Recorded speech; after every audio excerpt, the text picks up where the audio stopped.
Om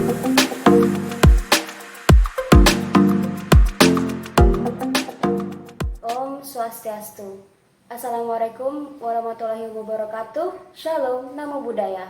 Perkenalkan, nama saya Alexandra Catherine Gunawan dengan NIM 201252149 dan di sini saya akan menjelaskan topik materi desain penelitian kuantitatif. Menurut Cassell, penelitian kuantitatif ialah sebuah penyelidikan tentang masalah sosial yang didasarkan pada pengujian sebuah teori yang terdiri atas variabel-variabel dan dianalisis dengan angka sesuai dengan prosedur statistik untuk menentukan apakah generalisasi sebuah teori tersebut benar. Salah satu perbedaan antara penelitian kualitatif dan kuantitatif adalah teknik pengumpulan datanya. Teknik pengumpulan data metode kuantitatif dapat dilakukan dengan eksperimen, survei, scaling, sampling, dan statistik.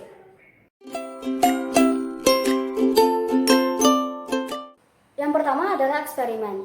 Peneliti menggunakan teknik tersebut dengan melakukan suatu manipulasi atau treatment terhadap variabel yang kemudian dikontrol untuk melihat hasil perbedaan antara eksperimen campur tangan manusia dan tanpa campur tangan manusia sehingga menimbulkan hubungan sebab akibat. Hubungan tersebut terlihat dari adanya sebuah variabel, yaitu variabel bebas atau independen atau variabel yang memengaruhi, dan variabel terikat atau dependen atau variabel yang dipengaruhi. Yang kedua adalah teknik survei.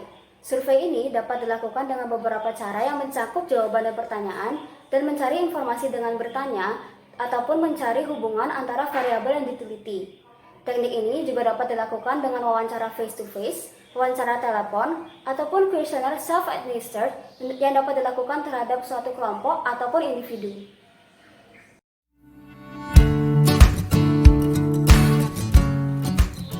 Yang ketiga adalah scaling.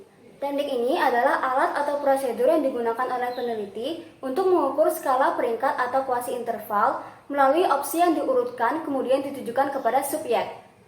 Contoh yang dapat diambil adalah penelitian yang dilakukan oleh Bogardus pada tahun 1925 yang mengukur diskriminasi terhadap etnis minoritas dengan memberikan sejumlah pertanyaan, kemudian jawabannya akan diukur melalui jawaban ya dan tidak oleh subjek yang diteliti.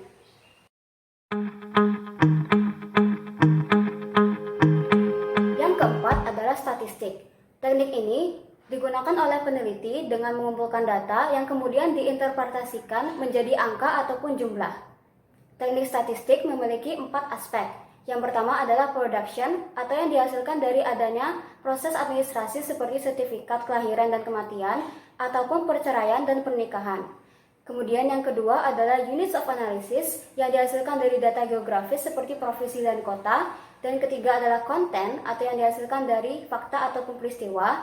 Dan yang keempat adalah breadth atau ruang lingkup statistik yang dihasilkan dari data sensus populasi secara keseluruhan.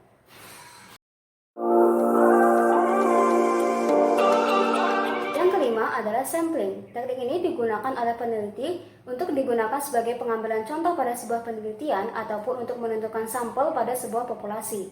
Teknik ini memiliki 2 jenis, yaitu probabilistic sampling dan non-probabilistic sampling. Pada probabilistic sampling terdapat 4 metode, yaitu random sampling, systematic sampling, stratified sampling, dan cluster sampling.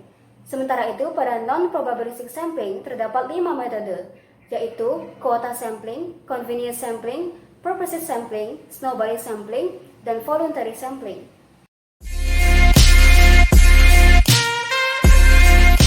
Sekian penjelasan saya mengenai desain penelitian kuantitatif. Semoga bermanfaat. Saya tutup dengan Parama Santi.